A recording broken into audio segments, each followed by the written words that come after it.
Hi there guys, welcome back to the channel. Thanks very much for joining us today. I have got a short tutorial for you today that will demonstrate how to make a Wix website.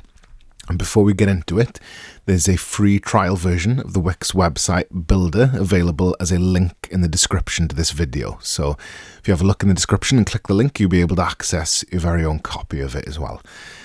So you may begin this process on a slightly different looking screen depending on where you are in the process of signing up to Wix. So obviously you're going to need to sign up to Wix, make an account, and if you do that you'll appear at a wizard which takes you through the process of making a site. If you've already done so, you may see this My Sites page when you log in. You also may see the dashboard for your website. So that'll look, if we go for a second into it, like this. So it'll look similar to this, so sections down on the left and information on the right. So no matter where you are, the process is going to be the same once you hit the make a new site button. So when you're on the dashboard, for example, if you click in the top left hand corner, you'll be able to see it there, create a new site. And then when you go to the My Sites page, you'll be able to see it there in the top right hand corner. And then obviously, when you first log into the Wix site as a new member, the wizard will appear and it'll take you through that process. So we've got a number of tutorials which take you through specific things in Wix on the channel. So I'm not going to go into too much detail today on how to do a very specific thing, but I will take you through the process of making a site from scratch. So wherever you are, as I said, one of those three places which I've just explained, hit the create new site button, and that will then start the wizard that appears when you first log into Wix. So obviously you need to select a category to which your site can exist in. If we go for technology company today, just for the example. And then once you've hit next there, if you don't need this tutorial for whatever reason, this wizard, sorry, for whatever reason, then you can skip it in the bottom right hand corner down here. However, we're going to give this just a name for today's example. And then this next page is quite important because it allows you to select what pages and sections appear on your website as a default when you first make it. So it's usually a good idea to have a think about it and what you need. And obviously you can add and remove these after this process, but it makes it quite efficient to do so now. So if we have, just choose two things randomly and then click next once you're happy with your selection. And this will then take you to this little area. So you can, go straight into the dashboard, which I just showed you earlier, or you can use a template to start off with, or a custom built site. Okay, so there's another different tutorial on the channel if you want to have a look at making it with a template, and that is called Step-by-Step Wix Website Tutorial, which is available on the channel, like I said. But for this one, I'm going to go through the custom built site option. Normally I'd recommend, beginning with a template and trying to evolve it into something that suits your needs. But like I said, you can also go the more custom route and you can enter some details here if you've got those to add at this point, and a logo for it as well. And again, you can obviously skip this process if you don't need it.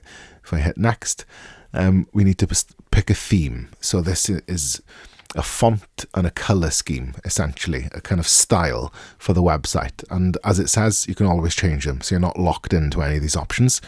I kind of like this one here, and it only gives us a small selection to choose from at this point. And then I'll go next.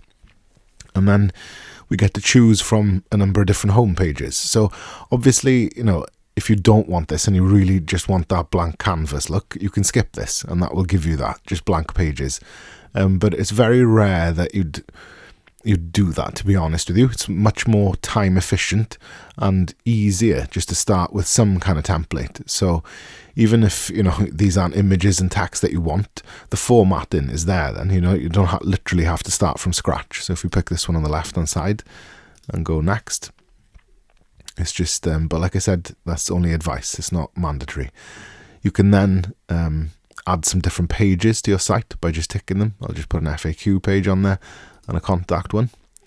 And then once you hit that, you get into the website editor.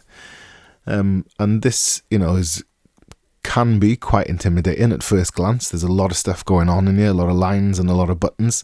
But take your time with it. Everything's got a helper with it. The If you hover over things, it tends to explain what those things are.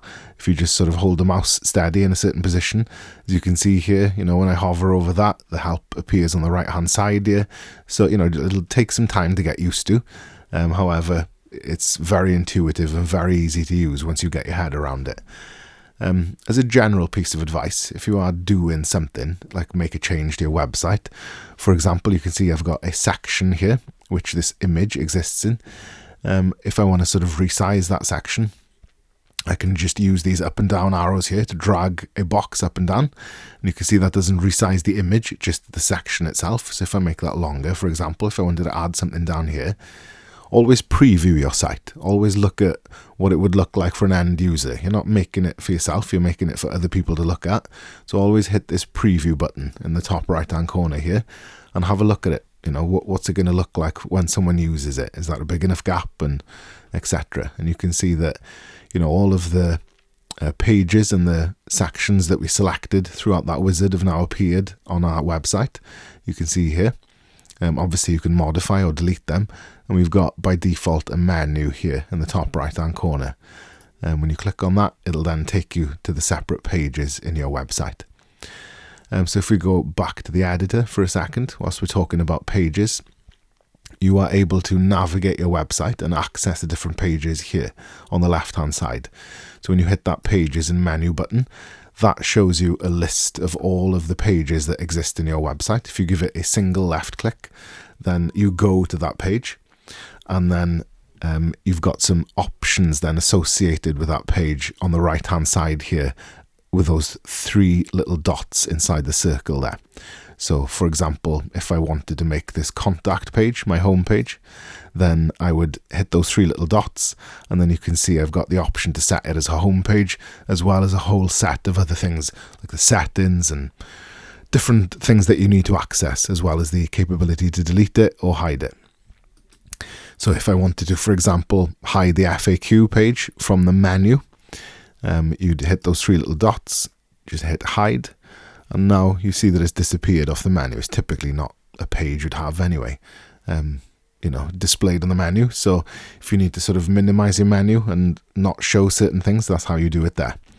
The vast majority of things that you're going to want to add to your site are going to come through the add elements option up here. Okay, so whether it's text, images, buttons, whatever you need, there's a plethora of options available for you there. If you look in the first column to the left hand side and select what you need, and then move on to the next column, and you'll see that you've got subcategories there associated with it. So for example, text, do you want theme text, titles, paragraph, and you can explore some of the different presets and options they've got available for you there. When you want to add, say for example, a piece of text in, you can single click and left drag it onto your website and just drop it where you want. And that's the case with every type of element. And you can see there, I can just give it a single left click, and then I'm able to type something in there. Like so, press enter for a new line. It works kind of like a word package at that point. You've got your options for font and stuff here now that have just appeared, that I've got that selected. If I click that paragraph above and give it a double click, then the same box appears there. So it's very intuitive, very simple to use, and very easy to pick up as well. So have an explore the interface. If you can't find what you need in this add element section, chances are it's going to be on the App Store. Okay, so there's an extensive marketplace of apps that are available to you to load into your website for different functions, and if you need to connect with social media feeds and things like that, that's all there on the App Store, as well as in the add elements section. And that concludes our video tutorial. So if you've enjoyed that and you want more content of that nature, give us a like and a subscribe, and subscribe to the channel. As well, don't forget that there's a link to your personal copy of the Wix website editor available as a link in the description to this video. Thanks very much for joining us, and we will see you next time.